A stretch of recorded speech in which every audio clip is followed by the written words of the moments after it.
ಅಂದ್ರೆ ಇದ್ರ ವ್ಯವಸ್ಥೆ ಹಿರಿಯರನ್ನು ತಡೆಯುವಂಥದ್ದು ಹೇಗೆ ಸರ್? ಅಲ್ಲ, ಈಗ ಅದು ಏನದು ನೀವು ಮಾಹಿತಿ ಕೊಟ್ಟರೆ ನಾನು ಅದನ್ನು ಯಾವ ರೀತಿ ಆಮಂತ್ರಣ ಕೊಟ್ಟಿದ್ದಾರೋ ಏನೋ ನನಗೆ ಗೊತ್ತಿಲ್ಲ, ವೈಯಕ್ತಿಕವಾಗಿ ನನಗೆ ಗೊತ್ತಿಲ್ಲ. ಆ ರೀತಿ ನೀವು ಹೇಳಿದ್ದು ನಿಜ ಇದ್ದರೆ, ಈಗ ಅಡ್ವಾಣಿಜಿಯವರು ಮತ್ತು ಮುರಳೀಧರನ್ ಜೋಶಿ ಇವ್ರಿಗೆ ನೀವು ವಯಸ್ಸಾಗಿದೆ, ಅನಾರೋಗ್ಯ ಕಾಣಿಸೋದಾಗಿ ನೀವು ಅಲ್ಲೇ ಪ್ರತ್ಯಕ್ಷವಾಗಿ ಬರಬೇಕಂತೇನಿಲ್ಲ, ನೀವು ಇಲ್ಲೇ ಇದ್ದು ಇದು ಮಾಡ್ಬೋದು ಅಂಥೇಳಿ ಹಾಗೇನು ಹೇಳಿದರೆ ಅದು ಸರಿಯಲ್ಲ ಅಂತ ನಾನು ಹೇಳ್ತೀನಿ. ಯಾಕಂದರೆ ಅವ್ರು ಹೇಳಬೇಕು. ಈಗ ಯಾರೋ ಒಬ್ರು ನನಗೊಂದು ಯಾವುದೋ ಕಾರ್ಯಕ್ರಮ ಕರೆಯಕ್ಕೆ ಬರ್ತಾರೆ, ಕರೆಯಕ್ಕೆ ಬಂದಾಗ ನಾನು ಹೇಳ್ತೀನಿ, ಇಲ್ಲಪ್ಪ ನನಗೆ ಸ್ವಲ್ಪ ಆರಾಮಿಲ್ಲ, ಮೈಯಾಗ ನಂಗೆ ಬರೋಕ್ಕಾಗಲ್ಲ ಅಂತ ನಾ ಹೇಳಬೇಕು. ಇಲ್ಲ ನೀವು ನಾವು ಹಂಗೆ ಇನ್ವಿಟೇಷನ್ ಕೊಟ್ಟೇವಿ, ನೀವೇನು ಬರೋದು ಬೇಡ, ಯಾಕಂದ್ರೆ ನಿಮ್ದು ಹೆಲ್ತ್ ಸರಿ ಇಲ್ಲ ಅಂತ ಹೇಳಿ ವಯಸ್ಸಾಗಿದೆ ಅಂತ ಹೇಳೋದು ಸರಿಯಲ್ಲ. ನೀವು ಆಮಂತ್ರಣ ಕೊಟ್ಟು ಬರ್ತೀನಂತ ಕೇಳಿ ಅವ್ರು ಬರ್ತೀನಂತ ಒಪ್ಕೊಂಡ್ರೆ ಕರ್ಕೊಂಡು ಹೋಗ್ಬೇಕು, ಆ ವ್ಯವಸ್ಥೆ ಮಾಡ್ಕೋಬೇಕು. ಯಾಕಂದರೆ ಒಂದು ನಾನು ಹೇಳುವಂಥದ್ದು, ಹಿಂದೆಲ್ಲ ಲಾಲ್ ಕೃಷ್ಣ ಅಡ್ವಾಣಿಯವರು ಅವ್ರ ಹೋರಾಟ ಮತ್ತು ಅಯೋಧ್ಯೆ ರಾಮ ಮಂದಿರ ಬಗ್ಗೆ ಏನೊಂದು ಆಂದೋಲನ ಸ್ಟಾರ್ಟ್ ಆಯಿತು, ಅದರಲ್ಲಿ ಅವ್ರ ಇನ್ವಾಲ್ವ್ಮೆಂಟು. ಮತ್ತು ಆವಾಗ ನಾನು ಬಿ ಜೆ ಪಿಯಲ್ಲಿ ಇದ್ದಂಥ ಸಂದರ್ಭದಲ್ಲಿ 91 ಸುಮಾರು ಇಲ್ಲಿ ಹುಬ್ಳಿಯಲ್ಲಿ ಅವ್ರು ಬಂದಿದ್ದರು ಅಡ್ವಾಣಿಯವರು. ಆ ಒಂದು ಅಯೋಧ್ಯೆ ವಿಷಯವಾಗಿ ಏನೊಂದು ಇಲ್ಲಿ ಸಾರ್ವಜನಿಕ ಸಮಾರಂಭ ಆಯಿತು, ಅದು ಕಂಪ್ಲೀಟು ಸ್ಟೇಜ್ ಮ್ಯಾನೇಜ್ಮೆಂಟ್ ನಾನೇ ಮಾಡಿದ್ದೆ 91ರಲ್ಲಿ, ನಾನು 91ರಲ್ಲಿ. ಈಗ ಇವತ್ತು ನೆನಪಿದೆ. ಅಂದರೆ ಇಡೀ ರಾಷ್ಟ್ರದಲ್ಲಿ ಒಂದು ಜಾಗೃತಿ ಮಾಡುವಂಥ ಕೆಲಸವನ್ನು ಯಾರಾದರೂ ಮಾಡಿದ್ದಾರೆ ಅಯೋಧ್ಯೆ ಬಗ್ಗೆ, ರಾಮ ಮಂದಿರ ಬಗ್ಗೆ, ಅದು ಲಾಲ್ ಕೃಷ್ಣ ಅಡ್ವಾಣಿಯವರು. ಹೀಗಾಗಿ ಈಗ ರಾಮ ಮಂದಿರ ನಿರ್ಮಾಣ ಆಗಿದೆ. ರಾಮ ಮಂದಿರ ಇವತ್ತು ಅದಕ್ಕೆ ಸಂಪೂರ್ಣ ಇದು ಏನು ಗರ್ಭಗುಡಿ ಏನಾಗಿದೆ ಅದರದ್ದು ಒಂದು ಸಮಾಜಕ್ಕೆ ಅರ್ಪಣೆ ಮಾಡುವಂಥ ಕೆಲಸ, ಪ್ರತಿಷ್ಠಾಪನೆ ಮಾಡುವಂಥ ಕೆಲಸ. ಆ ಸಂದರ್ಭದಲ್ಲಿ ಅವರ ಉಪಸ್ಥಿತಿ ಭಾಳ ಅವಶ್ಯಕತೆ ಅಂತ ನನ್ನ ಒಂದು ಅಭಿಪ್ರಾಯ. ಈಗ ಆ ರೀತಿ ಅವರಿಗೆ ನೀವು ಬರಬೇಡ್ರಿ ಅಂತ ಹೇಳಿದಾರ ಅಂತಂದರೆ ಅದು ಸರಿಯಾದಂಥ ಥಿಂಕಿಂಗ್ ಅಲ್ಲ ಅಂತ ನಾನು ಹೇಳ್ತೇನೆ. ಅಡ್ವಾಣಿ ಅಂಥವ್ರಿಗೆ ಈ ರೀತಿ ಅಂದರೆ ಏನಾಗ್ತದೆ, ಅಡ್ವಾಣಿ ಅಂತ ಹಿರಿಯರಿಗೆ ಇವತ್ತು ಒಂದು ರೀತಿ ನಿರ್ಲಕ್ಷ್ಯ ಮಾಡುವಂಥದ್ದು ಮತ್ತು ಅವರ ಅವಶ್ಯಕತೆ ಇಲ್ಲ ಅನ್ನುವಂಥದ್ದು ಇದೆಯಲ್ಲ, ಅದು ಸರಿಯಲ್ಲ ಅಂತ ನಾನು ಹೇಳ್ತೀನಿ. ಅಲ್ಲಿ ಈ ಮೂಲ ಗ್ರೂಪ್ ಮಾಡೇ ಬಿಟ್ಟಾರಲ್ಲ. ಈಗ ಮುಂದೆ ಮಾಡೋದು ಏನು ಉಳಿದೈತಿ. ಈಗ ಅಡ್ವಾಣಿಜಿಯವ್ರಿಗೆ 75 ವಯಸ್ಸಾಗಿದೆ, 80 ವಯಸ್ಸಾಗಿದೆ ಅಂತೇಳಿ ಅವ್ರಿಗೆ MP ಟಿಕೆಟ್ ಕೊಡ್ಲಾರ್ದೇ ಅವ್ರಿಗೆ ಮೂಲ ಗುಂಪು ಮಾಡುವಂಥದ್ದು ಈಗಾಗಲೇ ಆಗಿಬಿಟ್ಟಿದಲ್ಲ. ಮತ್ತು ಹೊಸದಾಗಿ ಮೂಲ ಗುಂಪು ಮಾಡೋದು ಏನು ಉಳಿದೋದು ಈಗ. ಸರ್, ಈಗ ಇವ್ರು ಮೋದಿ ಅವ್ರಿಗೂ ಸಹ ಹೆಚ್ಚು ಕಡಿಮೆ ನಾಳೆ ಎಲೆಕ್ಷನ್ ಮುಗೀತಂದ್ರೆ ಅವ್ರಿಗೂ 75 ದಾಟ್ತಾರೆ. ಈಗ ನೋಡ್ರಿ, ಅದು ಅವರೇನು ರಿಸ್ಟ್ರಿಕ್ಷನ್ ಹಾಕೊಂಡಿದ್ರೆ ಅವ್ರಿಗೆ ಬಿಟ್ಟಂಥ ವಿಚಾರ. ನಾ ಅದ್ರ ಬಗ್ಗೆ ಏನು, ಯಾಕಂದರೆ ಅದು ಭಾರತೀಯ ಜನತಾ ಪಾರ್ಟಿ ಪ್ರಧಾನಮಂತ್ರಿಗಳಿದ್ದಾರೆ. ಈಗ ಅವ್ರ ಬಗ್ಗೆ ನಾ ಯಾಕೆ ಕಮೆಂಟ್ ಮಾಡೋಕೆ ಹೋಗಲಿ. ಈಗ ಎಲ್ಲ ದ್ವೇಷ ಹೇಳಿದ್ರೆ ಜಗದೀಶ್ ಶೆಟ್ಟರ್ ನಿಂತರು ನನಗೆ ಹೆಸರೇ ಯಾರೇ ಇದ್ರು ಅಲ್ಲ, ಎಲ್ಲಿ ನಿಲ್ತೀರಂತ ಇಲ್ಲಿ ಹೇಳೀನಿ. ಅಲ್ಲಲ್ಲ, ನಾನು ನಿಲ್ತೀರಂತೇಳಿ ಹೇಳೀನಿ. ಮುಖ್ಯಮಂತ್ರಿಗಳು ಬಂದಾಗ ಏನು ಹೇಳಿದೆ ನನಗೆ ಗುರ್ತದಿಲ್ಲ. ನಿಮಗೆ ನಾ ಆಮ್ ನಾಟ್ ಆಸ್ಪರೆಂಟ್ ಅಂತ ಹೇಳ್ಬಿಟ್ಟಿದೆ ನಾನು. ಅವ್ರು ನಿಂತಿರಂದ್ರೆ ನಾನು ರೆಡಿ ಕಂಟೆಸ್ಟ್ ಮಾಡಿ ಪಕ್ಷ ಬಿಡುವಾಗ ಅಲ್ಲಿ ಅವ್ರು ಸಿಟ್ಟಿಂಗ್ MP ಅವ್ರು ನಿಲ್ಲಬೇಕಲ್ಲ. ನಿಲ್ಲೋದು ಬಿಡೋದು ಅವ್ರು ಬಿಟ್ಟಿದ್ದ ವಿಚಾರ. ಸರ್, ಪಕ್ಷ ಬಿಡುವಾಗ ಇದೇ ಮಾತು ಹೇಳಿದ್ರಿ ನೀವು, ನಾವು ಬಿಜೆಪಿ ಬಿಟ್ಟು ನಾವು ಬೇರೆ ಕಡೆ ಹೋಗಲ್ಲ, ಇಲ್ಲೇ ನೋಡ್ತೀನಿ. ನಾ ಬೇರೆ ಕಡೆ ಹೋಗಿಲ್ಲ ಅಂತ ಎಲ್ಲಿ ಹೇಳಿರಂತ ತೆಗೆದು ನೋಡ್ರಿ ರೆಕಾರ್ಡ್ಸ್. ನಾ ಕಾಂಟೆಸ್ಟ್ ಮಾಡ್ತಂತ ಹೇಳಿ ಅವತ್ತೇನು ನಾನು ಓನ್ಲಿ ಕಾಮನ್ ಸ್ಟೇಟ್ಮೆಂಟ್, ಈ ಇಲೆಕ್ಷನ್ದಲ್ಲಿ ಕಾಂಟೆಸ್ಟ್ ಮಾಡೋನೆ. ಕುತೂಹಲ ನಿಟ್ಟು ಲಾಸ್ಟಿಗೆ ನೀವು ನೋಡ್ರಿ, ನಾ ಒಂದೇ ಹೇಳಿದ್ದು ಅವತ್ತಿನ ನೀವೆಲ್ಲ ರೆಕಾರ್ಡ್ಸ್ ತೆಗೆದು ದಾಖಲೆ ತೆಗೆದು ನೋಡ್ರಿ. ನಾ ಈ ಚುನಾವಣೆಯಲ್ಲಿ ಕಾಂಟೆಸ್ಟ್ ಮಾಡ್ತೀನಿ, ಎಟ್ ಎನಿ ಕಾಸ್ಟ್ ನಾ ಕಾಂಟೆಸ್ಟ್ ಮಾಡ್ತೀನಿ ಅಂತ ಹೇಳಿದ್ದೆ. ಸರ್, ಈಗ ನಿಮ್ಮನ್ನೇ ಸ್ಪರ್ಧೆ ಮಾಡ್ತಂತ ಹೇಳಿದ್ರೆ ಹೈಕಮಾಂಡ್ ಅಲ್ಲ, ಎಲ್ಲ ನೀವೇ ಹೈಕಮಾಂಡ್ ಆಗಿಬಿಟ್ರಲ್ಲ. ಹೈಕಮಾಂಡ್ ಇನ್ನೂ ಏನು ಚರ್ಚೆ ಮಾಡಿಲ್ಲ ಅನ್ಕೊಡೆ. ಅಲ್ಲ ಸರ್, ಜನರ ಒಂದು ಆಶಯ ಕೂಡ ಅದೇ ಆಗಿದೆ, ಅಥವಾ ನಿಮ್ಮ ಸಮುದಾಯದ ಒಂದು ಆಸೆ. ಸೀರಿಯಸ್ ಆಗಿ ಹೇಳಿದ್ರೆ ನಿಮ್ಮ ಸಮುದಾಯದ ಕೂಡ ಆಸೆ ಆಗಿದೆ. ಒಂದು ನಾನು ಹೇಳ್ತೀನಿ, ಮೊನ್ನೆ ನಿಮ್ಮ ಬರ್ತಡೇ ಸಭೆಯಲ್ಲಿ ಕೂಡ ಸ್ವಾಮೀಜಿ ಅವರು ಹೇಳಿದ್ರು, ಅದ್ರ ಮಾರ್ಮಿಕವಾಗಿ ಹೇಳಿದ್ರು. ಸೊ ಈ ರೀತಿಯಾಗಿರುವಾಗ ನೀವು ಸ್ಪರ್ಧೆ ಮಾಡೋದು ಏನು ತಪ್ಪಿದೆ ಅಂತ ನೋಡಿ. ಒಂದು ನಾನು ಹೇಳ್ತೀನಿ, ಇಲ್ಲಿ ಧಾರವಾಡ ಲೋಕಸಭಾ ಕ್ಷೇತ್ರದಿಂದ ಯಾರು ನಿಲ್ಲಬೇಕು, ಯಾರು ನಿಲ್ಬಾರ್ದು ಕಾಂಗ್ರೆಸ್ ಪಾರ್ಟಿಯಿಂದ ಇನ್ನೂವರೆಗೆ ಪಕ್ಷದೊಳಗೆ ಚರ್ಚೆ ನಡೆದಿಲ್ಲ. ಯಾವುದೇ ರಾಜಕೀಯ ಮುಖಂಡರು, ಕಾಂಗ್ರೆಸ್ಸಿನ ರಾಜಕೀಯ ಮುಖಂಡರು, ಹಿರಿಯರು ದಿಲ್ಲಿಯಲ್ಲಿರ್ಬೋದು ಅಥವಾ ರಾಜ್ಯದ ಮುಖ್ಯಮಂತ್ರಿ ಅಥವಾ ಉಪಮುಖ್ಯಮಂತ್ರಿ, ಇಲ್ಲಿ ಯಾರೂ ಅದ್ರ ಬಗ್ಗೆ ನನ್ನ ಜೊತೆ ವೈಯಕ್ತಿಕವಾಗಲಿ ಅಥವಾ ಬೆಂಗಳೂರಿನಲ್ಲಿ ಒಂದು ಗಂಭೀರವಾದಂಥ ಚರ್ಚೆ ಇನ್ನೂ ಪ್ರಾರಂಭ ಆಗಲಿಲ್ಲ. ಇನ್ನೂ ಪ್ರಾರಂಭ ಆಗದೇ ಇದ್ದಂಥ ಸಂದರ್ಭದಲ್ಲಿ ಇದ್ರ ಬಗ್ಗೆ ನಾವು ಚರ್ಚೆ ಮಾಡೋದು ಅನಾವಶ್ಯಕ ಅಂತ ಹೇಳ್ತೇನೆ ನಾನು. ಇಲ್ಲಿ ಯಾರು ನಿಲ್ತಾರೆ ಯಾರು ಬಿಡ್ತಾರೆ ಅಂತ ಹೇಳಿ ಇಲ್ಲಿ ಕಾಂಗ್ರೆಸ್ ಗೆಲ್ಲಿಸ್ಬೇಕು, ಅದಕ್ಕೇನು ಕೈ ಜೋಡಿಸ್ಬೇಕು ಆ ಕೆಲಸ ನಾನು ಮಾಡ್ತೀನಿ. ಕಾಂಗ್ರೆಸ್ಸನ್ನು ಸ್ಟ್ರೆಂಥನ್ ಮಾಡಲಿಕ್ಕೆ, ಕಾಂಗ್ರೆಸ್ಸಿನ ಅಭ್ಯರ್ಥಿ ಯಾರೇ ನಿಂತರೂ ಅವ್ನು ಗೆಲ್ಲಿಸ್ಲಿಕ್ಕೆ ಎಲ್ಲ ಪ್ರಯತ್ನ ನಾನು ಮಾಡ್ತೀನಿ. ಜಗದೀಶ್ ಈ ಬಾರಿ ಗೆಲ್ಲಬಹುದು ಸರ್ ಕಾಂಗ್ರೆಸ್ ಧಾರವಾಡ ಲೋಕಸಭೆ. ನೋಡಿ, ನಾ ಹಿಂದೂ ಹೇಳೀನಿ, ಇದನ್ನು ಎಷ್ಟು ಸಲ ಹೇಳ್ಬೇಕು ನಾನು.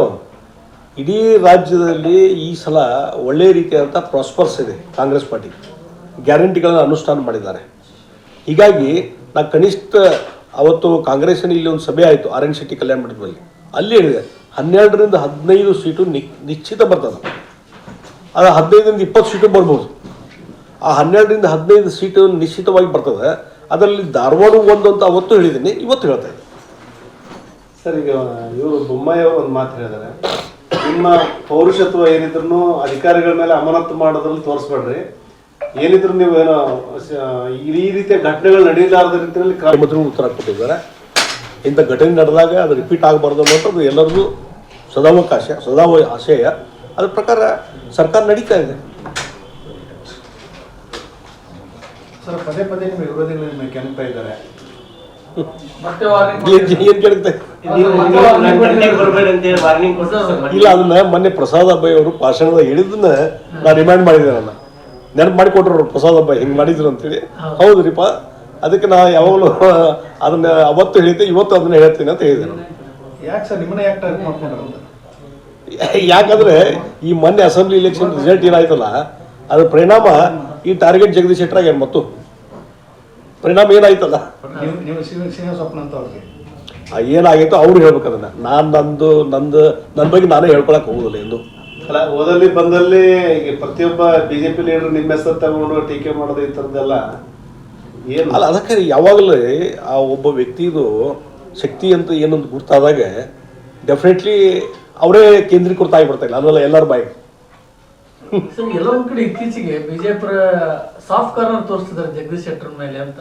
ಏನು ಒಳ್ಳೆ ಕರೆ ತರುವಂತ ಪ್ರಯತ್ನ ಅಲ್ಲ, ಅದನ್ನ ನಾವು ಒಂದ ಇದು ಈ ರೀತಿಯಾದಂಥದ್ದು ಒಂದು ರೀತಿ ಸುದ್ದಿ ಸ್ಪ್ರೆಡ್ ಮಾಡೋದು, ಜಗದೀಶ್ ಶೆಟ್ಟರ್ ವಾಪಸ್ ಬರ್ತಾರ, ಇದೆಲ್ಲ ನಡುವೈತಿ. ಹಲವಾರು ತಿಂಗಳಿಂದ ನಡೀತಾ ಇದೆ. ಯಾಕಂದ್ರೆ ಅಲ್ಲಿ ಏನಾಗಿದೆ, ಅಲ್ಲಿ ಭಾಳಷ್ಟು ಬಿ ಜೆ ಪಿಗಳು ಇದ್ದಂಥ ನಾಯಕರು ಇರ್ಬೋದು, ಬಿ ಜೆ ಪಿಲಿ ಇದ್ದಂಥ ಎಕ್ಸ್ ಮಿನಿಸ್ಟರ್ ಇರ್ಬೋದು, ಎಕ್ಸ್ ಎಮ್ ಎಲ್ ಎಗಳಿರ್ಬೋದು, ಅಥವಾ sitting B J P M L A ಅವ್ರಿಗೆ ಅನಿಸ್ತಾ ಇದೆ ಜಗದೀಶ್ ಶೆಟ್ಟರು ಮೈನಸ್ ಆಗಿದ್ದು ಏನಾಗಿದೆ ಅಂತ ಅವ್ರಿಗೆ ಅನಿಸ್ತಾ ಇದೆ. ಅದರ ಪರಿಣಾಮ ಇವೆಲ್ಲ ನಡೀತಾ ಇದ್ದಾವೆ. ಮತ್ತು ಈ ರೀತಿ ಒಂದು ಜನರಲ್ಲಿ ಸುದ್ದಿ ಸ್ಪ್ರೆಡ್ ಮಾಡೋ ಮುಖಾಂತರ ಒಂದು ಕನ್ಫ್ಯೂಷನ್ ಕ್ರಿಯೇಟ್ ಮಾಡುವಂತ ಆಗಿದೆ.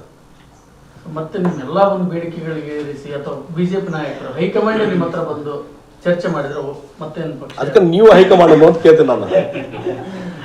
ಅಲ್ಲಿ ನಿಮ್ಗೆ ಯಾರು ಹೇಳಿದ್ರು ಅವ್ರು ಬಂದು ಚರ್ಚೆ ಮಾಡ್ತೇವೆ ಅಂತ ಹೇಳಿ? ಈಗ ಮನೆ ಈಶ್ವರಪ್ಪ ಓಪನ್ ಆಗಿ ಅವ್ರು ಹೈಕಮಾಂಡ್ ಅನು ಅಲ್ಲ, ಓಪನ್ ಆಗಿ ಹೇಳಿದ್ರು ಸರ್. ಅಲ್ಲ, ಅವ್ರು ಹೈಕಮಾಂಡ್ ಅನು ಅವ್ರು ಹೈಕಮಾಂಡ್ ಹೇಳಿ ಹಂಗಂದ್ರೆ ಅಲ್ಲಲ್ರಿ. ನಾ ಕೇಳ್ತಾ ಇರೋದು ನಿಮ್ಗೇನಾದ್ರೂ ತಿಳಿಸ್ಯಾರನು ನಾವು ಕರಿತೀವಿ ಅಂತ ಹೇಳಿ ರೇ ಅನ್ನುವಂಥ ಪ್ರಶ್ನೆಗಳಿಗೆ ನಾವು ಉತ್ತರ ಕೊಡೋದಿಲ್ಲ ಯಾವಾಗಲೂ. ಹಂಗೆ ಮಾಡಿದ್ರೆ ಹೆಂಗ್ರಿ, ಹಿಂಗೆ ಮಾಡಿದ್ರೆ ಹೆಂಗ್ರಿ ಅಂತ ಹೇಳಿದ್ರೆ ಅದಕ್ಕೆ ಅರ್ಥನೇ ಇಲ್ಲ. ಅದಕ್ಕೆ ಕೊನೆಯದಾಗಿ ಸರ್, ಜಾತಿ ಗಣಿತಿ ವಿಚಾರವಾಗಿ ಸಾಕಷ್ಟು ಇದ್ದಾಗ ಅದು ಲಿಂಗಾಯತರ ಅಸಮಾಧಾನ ಜಾಸ್ತಿ ಆಗ್ತದೆ ಸರ್. ತಮ್ಮ ಈ ವಿಚಾರ ಇಲ್ಲ, ನಾನು ಇದ್ರ ಬಗ್ಗೆ ಏನೋ ಒಂದು ಕನ್ಫ್ಯೂಷನ್ ಕ್ರಿಯೇಟ್ ಆಗಿದೆ. ಅದು ಮುಖ್ಯಮಂತ್ರಿಗಳು ಎಲ್ಲನೂ ಕರೆದು ಒಂದು ಕುಂತು ಮಾತಾಡುವಂಥದ್ದು. ಮತ್ತು ಇನ್ನೊಂದು ಭಾಳ ಮುಖ್ಯವಾಗಿ ಮುಖ್ಯಮಂತ್ರಿಗಳು ಹೇಳಿದ ಹಾಗೆ ಇನ್ನೂ ಆ ರಿಪೋರ್ಟ್ ಸಬ್ಮಿಟ್ ಆಗಿಲ್ಲ. ಈಗ ಯಾವುದೋ ಒಂದು ರಿಪೋರ್ಟ್ ಸಬ್ಮಿಟ್ ಆದಮೇಲೆ ಕ್ಯಾಬಿನೆಟ್ದಲ್ಲಿ ಚರ್ಚೆ ಆಗ್ತದೆ. ಇವತ್ತು ಯಾವುದೋ ಒಂದು ಎನ್ಕ್ವೈರಿ ಕಮಿಷನ್ ನೇಮಕ ಆಗಿರ್ತದೆ. ಆ ಎನ್ಕ್ವೈರಿ ಕಮಿಷನ್ ರಿಪೋರ್ಟ್ ಕೊಟ್ಟಂಥವ್ರು, ಅದು ನ್ಯಾಯಮೂರ್ತಿಗಳಿರ್ಬೋದು, ಮತ್ತೊಬ್ಬರು ಮೊದಲು ಮುಖ್ಯಮಂತ್ರಿಗಳು ಕೊಡ್ತಾರೆ. ಮುಖ್ಯಮಂತ್ರಿಗಳು ಕೊಟ್ಟ ತಕ್ಷಣ ಅದು ಎಕ್ಸೆಪ್ಟ್ ತೊಗೊಂಡು ಹೋಗ್ತಾರೆ.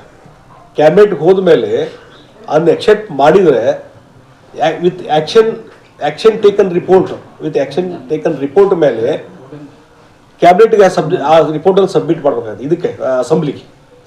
ಹೀಗಾಗಿ ಇನ್ನೂ ಆ ಪ್ರೊಸೆಸ್ ಆಗಿಲ್ಲ. ಆದರೆ ಒಂದೇನು ಕನ್ಫ್ಯೂಷನ್ ಕ್ರಿಯೇಟ್ ಆಗಿದೆ, ಅದು ಸಾಮಾಜಿಕ ಸಮೀಕ್ಷೆ ಅನ್ನುವಂಥದ್ದು ಮಾಡಬೇಕನ್ನುವಂಥದ್ದು ಉದ್ದೇಶದಿಂದ ಮಾಡಿದರು. ಆದರೆ ಕೆಲವೊಂದು ಹಿಂದೆ ಹಲವಾರು ವಿಚಾರಗಳು ಪತ್ರಿಕೆಯಲ್ಲಿ ಲೀಕ್ ಆಗಿದ್ದರಿಂದ ಅಂಕಿ ಸಂಖ್ಯೆ ಅದೊಂದು ಕನ್ಫ್ಯೂಷನ್ ಉಳಿದಿದೆ. ಅದಕ್ಕಾಗಿ ಅದರಲ್ಲಿ ಏನಿದೆ ಅನ್ನೋದು ಯಾರಿಗೂ ಗೊತ್ತಿಲ್ಲ. ಆ ಹಿನ್ನೆಲೆಯಲ್ಲಿ ಮಾನ್ಯ ಮುಖ್ಯಮಂತ್ರಿಗಳು ಇದ್ರ ಬಗ್ಗೆ ಎಲ್ಲ ಪ್ರಮುಖರನ್ನ ಕರೆದು ಇದ್ರ ಬಗ್ಗೆ ಬೇರೆ ಬೇರೆ ಧರ್ಮ ಸಮಾಜ ಮತ್ತೊಂದು ಇದಾವಲ್ಲ ಪ್ರಮುಖರನ್ನ ಕರೆದು ಏನು ಕನ್ಫ್ಯೂಷನ್ ಕ್ರಿಯೇಟ್ ಆಗಿದೆ ಅದನ್ನ ತೊಳೆದು ಹಾಕುವಂಥ ಕೆಲಸ ಮಾಡಿದರೆ ಬಹುಶಃ ಇದೊಂದು ಈಸಿ ಪ್ರೊಸೆಸ್ ಅಂತ ನಾನು ತಿಳ್ಕೊಂಡಿದ್ದೆ. ಅಲ್ಲ, ಈ ದಾವಣಗೆರೆ ಸಮಾವೇಶ ಮಾಡಿ ಶಕ್ತಿ ಪ್ರದರ್ಶನ ಮಾಡ್ತಾ ಇದ್ದಾರೆ ನೋಡಿ, ವೀರಶೈವ ಮಹಾಸಭಾ ಲಿಂಗಾಯತ ವೀರಶೈವ ಲಿಂಗಾಯತ ಮಹಾಸಭಾ ಅದು ಒಂದು 3 ವರ್ಷಕ್ಕೊಮ್ಮೆ 4 ವರ್ಷಕ್ಕೆ ಮಹಾಸಮ್ಮೇಳನ ಮಾಡುವಂಥದ್ದು ಸಹಜ. ಈ 24ನೇ ಮಹಾಸಮ್ಮೇಳನ ಅವರು ದಾವಣಗೆರೆಯಲ್ಲಿ ಮಾಡ್ತಾ ಇದ್ದಾರೆ. ನನಗೆ 24ನೇ ತಾರೀಕಿಗೆ ಬರ್ಲಿಕ್ಕೆ ಹೇಳಿದ್ದಾರೆ. ನಾನು ಒಂದು ಕಾರ್ಯಕ್ರಮಕ್ಕೆ ಹೋಗ್ತಾ ಇದ್ದೇನೆ 24ಕ್ಕೆ, 23rd 24th. ಹೀಗಾಗಿ ಅಲ್ಲಿ ಕೇವಲ ಈ ಜಾತಿ ಜನಗಣತಿ ಈ ಸಮೀಕ್ಷೆ ಬಗ್ಗೆನೇ ಅದಕ್ಕೆ ಸಮಾವೇಶ ಕರೆದಿಲ್ಲ ಅವರು. ಪ್ರತಿ 3-4 ವರ್ಷಕ್ಕೊಮ್ಮೆ ನಡೆಯುವಂಥ ಏನು ಪ್ರೊಸೆಸ್ ಇದೆ ಆ ಹಿನ್ನೆಲೆಯಲ್ಲಿ ಸಮಾವೇಶ ನಡೀತಾ ಇದೆ. ಅದರಲ್ಲಿ ಇದು ಒಂದು ವಿಚಾರ ಡಿಸ್ಕಷನ್ ಆಗ್ಬೋದು. ಇನ್ನೊಂದು ವಿಚಾರನೂ ಐತಿ. ಕೇಂದ್ರ ಸರ್ಕಾರದ ಹಿಂದುಳಿದ ವರ್ಗದ ಏನೊಂದು ಲಿಸ್ಟ್ ಇದೆ, ಹಿಂದುಳಿದ ವರ್ಗ ಅಂತ ಏನಿದೆ ಇದು ಕಮಿಷನ್ ಇದೆ, ಅಲ್ಲಿ ಎಷ್ಟೋ ಜಾತಿಗಳನ್ನು ಹಿಂದುಳಿದ ವರ್ಗ ಅಂತ ಲಿಸ್ಟಲ್ಲಿ ಸೇರಿಸಿದ್ದಾರೆ. ಅದರಲ್ಲಿ ವೀರಶೈವ ಲಿಂಗಾಯತ ಸಮಾಜವನ್ನು ಎಲ್ಲ ಒಳಪಂಗಡಗಳು ಹಿಡ್ಕೊಂಡು ಅದನ್ನೂ ಸೇರಿಸಬೇಕು ಅನ್ನುವಂಥದ್ದು ಒಂದು ಅಜೆಂಡಾ ಇದೆ. ಈ ದಾವಣಗೆರೆ ಸಮಾವೇಶದಲ್ಲಿ ಅದು ಒಂದು ಅಜೆಂಡಾ ಇದೆ. ಶ್ರೀಶೈಲ ಜಗದ್ಗುರು ಮತ್ತು ಇನ್ನಿತರ ಗುರು ವಿರಕ್ತರು ಅದ್ರ ಬಗ್ಗೆ ಹೋರಾಟವನ್ನು ಮಾಡಿದ್ದಾರೆ. ಬಹುಶಃ ಅದ್ರ ಬಗ್ಗೆನೂ ಚರ್ಚೆ ಆಗ್ಬೋದು. ಈ ರೀತಿ ಸಮಾಜವನ್ನು ಜಾಗೃತಿ ಮಾಡಲಿಕ್ಕೆ, ಸಂಘಟನೆ ಮಾಡಲಿಕ್ಕೆ ಏನೇನು ಮಾಡಬೇಕು ಅನ್ನುವಂಥದ್ರ ಬಗ್ಗೆ ಭಾಳ ದೊಡ್ಡ ಪ್ರಮಾಣದಲ್ಲಿ ಅಲ್ಲಿ ಇದಾಗ್ಬೋದು. ಯಾವುದೇ ಒಂದು ವಿಷಯ ಇಟ್ಕೊಂಡು ಸಮಾವೇಶ ನಡೀತಾರೆ. ಸರ್, ಈಗ ಬರೋ ಲೋಕಸಭೆಗೆ last time MLA ticket Rajat Ullagaddi ಅವರು ನಿಮ್ಮನ್ನು ಕಾಂಗ್ರೆಸ್ ಸೇರ್ಕೊಂಡ್ರು. ಈ ಸಾರಿ ಅವರು ಆಸ್ಪತ್ರೆ ಅವಾಗ ಶೆಟ್ಟರ್ ನಿಲುವು ಏನಿದೆ ಸರ್ ಕಾಂಗ್ರೆಸ್? ನೋಡಿ, ನಾವು ಒಂದು ಹೇಳ್ತೀನಿ, ಇಂಡಿವಿಜುವಲ್ ವ್ಯಕ್ತಿಗಳ ಬಗ್ಗೆ ನಾನು ಚರ್ಚೆ ಮಾಡ್ಲಿಕ್ಕೆ ಹೋಗೋದಿಲ್ಲ. ಕಾಂಗ್ರೆಸ್ ಪಾರ್ಟಿಯವರು ಯಾರನ್ನ ಅಭ್ಯರ್ಥಿಯನ್ನು ಮಾಡ್ತಾರೆ ಅವ್ರ ಪರವಾಗಿ ಜಗದೀಶ್ ಶೆಟ್ಟರ್ ಕ್ಯಾಂಪೇನ್ ಮಾಡ್ತಾರೆ. ಓಕೆ.